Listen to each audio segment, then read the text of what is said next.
at this point, there's no telling how it's going to react because we don't know the exact recipe or your process. But to get that pith flavor out of there, I think part of the answer is going to be aging. Ryan, you agree? It will go away some. Yeah. Like I said, it depends on how strong of the pith you got in the mead. But I totally agree too. Age will help. Yeah. Well, age helps a lot of things. I mean, it took my 17 ingredient one and turned it from crap into a decent mead, but it took 3 years, So yeah, Jaden. Hey, I've got one that I'm still waiting, and it's over 10 years now. There you go, Jaden. Pull samples and play with it, guys. Don't be afraid to play with your mead. Yeah, you should. I think my first 100 gallons were all like experiments. Yeah. I'd make 5 gallons, and then I'd split them into 5 different meads, and then I would have a different thing to prove or disprove with all 5 of those batches. Let's do this now because I don't want this to take 1,000 hours tonight because we're going to start losing people. Flip your papers over, and we're going to look at a bunch of little mini teeter-totters, okay? The first one. So draw your little teeter-totter on your thing, and we've already talked about this. We have honey on one side. We have acidity, tannins, and alcohol on the other. And I think we've covered that pretty well. Now, you could do this. You could take that same teeter-totter and put honey over on the side with the 3, and then take the alcohol over there and put it where the honey was. You guys following me? We started with honey on one side, the 3 on the other. All right. So now what if I've got an alcohol issue? Okay, put my alcohol over there all by himself. And now let's look at considering the acids, the tannins, and the honey. And let's see what we've got to do either singularly with one of those line items, or do we need to put 2 of those line items on their own little teeter-totter, or do we put the chicken's foot up there? Do you see how this works? You have these options to play with regardless of which side of the teeter-totter, and if they're paired in the same categories more or less. So you can do this with, let's put acidity by itself. And now we go, okay, well, I can consider tannins, alcohol, and honey if I'm too acidic or not acidic enough. Or maybe you just add more acids if you're too acidic. Acids will brighten up your flavor, but they won't dry your flavor out. Tannins will dry your flavor out. And no tannins in and of themselves are volatile, meaning they don't make aromas. The tannins are not aromatic. But there are sources of tannins that are aromatic, and so sometimes when you can smell, for instance, oak is a tannin, but depending on the oak and the toast level, it has a nose to it as well, doesn't it? It has an aroma. And here I play games in my mind with this.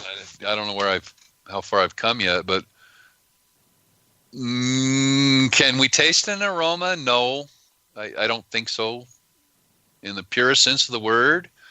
But don't aromas make us think we can taste it in there? I don't know. You'll have to figure that out. Here's the next teeter-totter.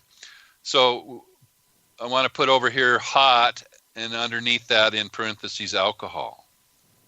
I'm not talking about hot from Fusels, hot from bad science. But I'm talking about too much alcohol. And then, so I guess it's the same teeter-totter, but just to realize that the alcohol is also a source of heat, okay? Now, let's look at a teeter-totter.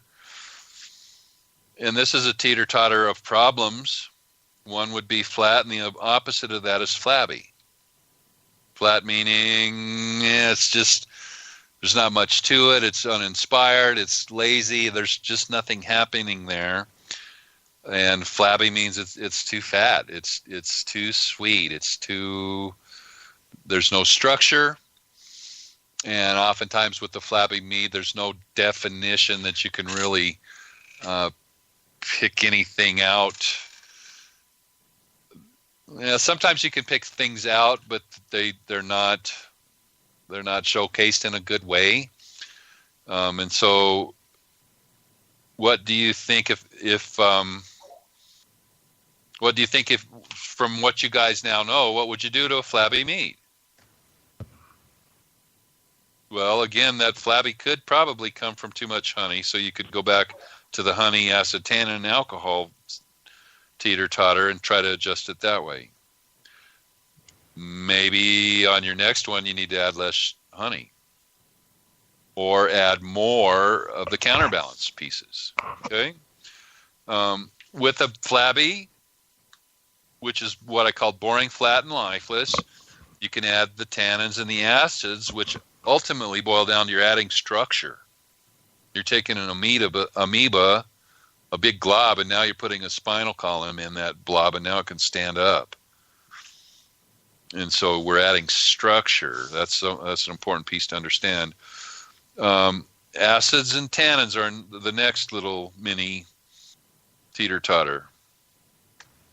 They're not the same, and they're not particularly well. You can balance them one to themselves, each out. In other words, you can.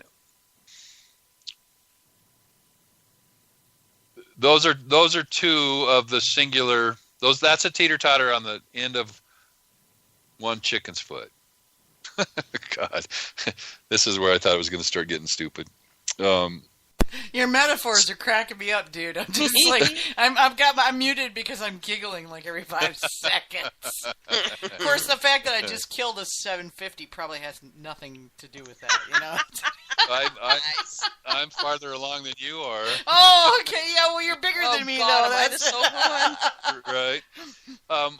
One of the things I failed to mention, when we're talking about acids, that can also include, although it's hard to get to, but acids will also include carbonic acid. Now, who knows what that is? Carbonic acid comes when we carbonate something, huh? And so we can, by carbonation, that plays into the acidic category as well.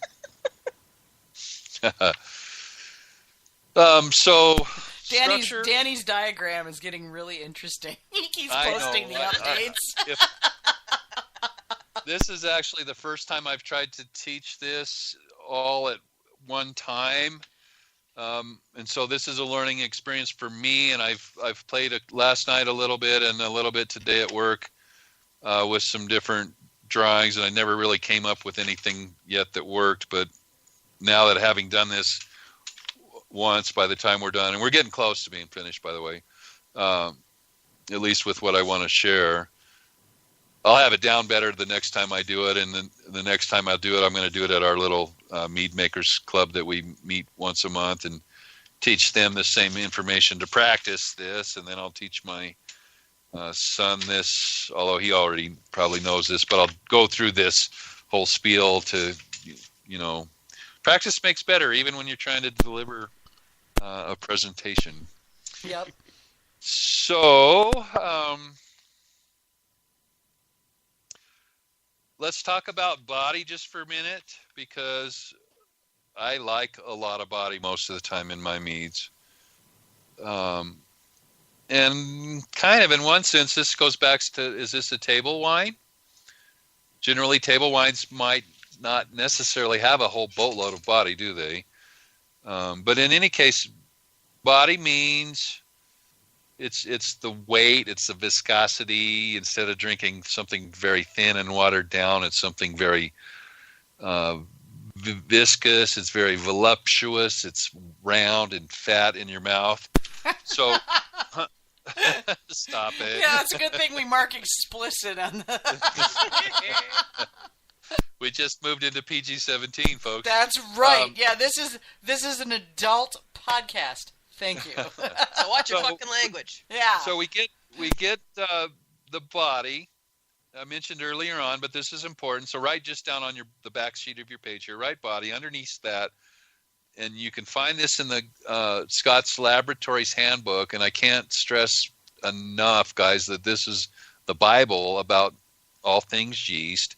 But you can look up and find that different yeast will create more polysaccharides, which are the yeast adding to the volume or the mouthfeel or the body. But also more honey will create more body, even if it's fermented. So honey equals body, whether it's fermented or not. More alcohol will give you more body. And more tannins will give you more body too, unless you overdo it, and then it's not going to be the kind of more body that you're looking for.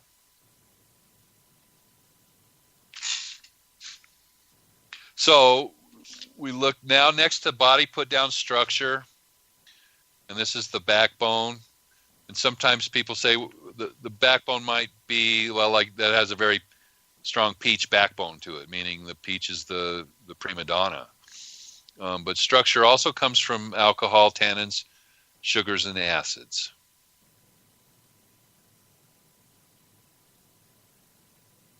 And so we've talked about each of these different pieces and how they fit on the different individual teeter-totters, and then we've seen where those teeter-totters will sit on the ends of chicken feet.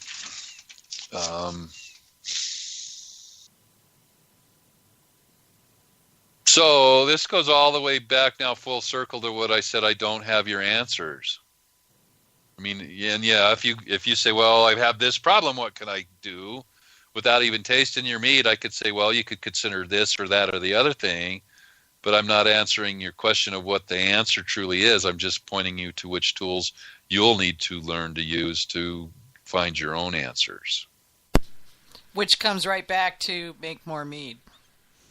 Make more mead, make more mead, make more mead, and make it with a purpose. Yeah. And make it smart. Don't be stupid about this and go, well, I mean, you can if you want to, but try to sit down and really think about long before you start. And I'm really excited that Peter's going to do probably, this will be probably the podcast of the mother of all podcasts. Oh yeah, you're letting a secret out. So y'all, Pete Bakulich, Oscar, on the forums is going to be on next week. That's Yay! right. And he's going to teach us how to make a mead based on what the honey wants to be. You guys realize that so much because we have all this, it's our culture. We have all these quantified things, and I've got this honey, and I'm going to make this out of the honey. Maybe the honey wants to be something else. And so the true artist, they talk about the guy that can take a rock, a big piece of stone, and carve something out of it. Well, how do you do that? Well, I don't know. I just carve away what doesn't belong there. Right? That's really what you're doing when you're carving a piece of stone. You're removing what doesn't belong in the picture. I've made probably over 350 bows in archery, being long bows from natural ingredients, and at one time, and I still am, one of the top bow makers in the world. To really become good at that, there's a science. There's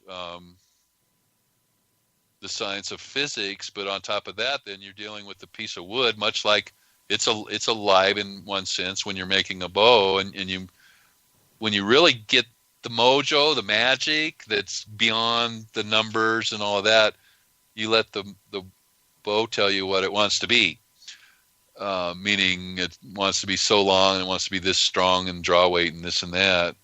Pete's going to teach us to take a honey and let the honey say, I want to become this, because we're honoring what the honey already is, and we're just showcasing that. Exactly. When we're judging, and if you take and I'm studying, I'm considering studying for the BJCP test. You should. Yeah, I know. After 15 years of judging, I probably ought to just go ahead and do it. But one of the things that is big in judging is can you discern, can you identify that honey? Is it present? Is it balanced with whatever else is in that mead? And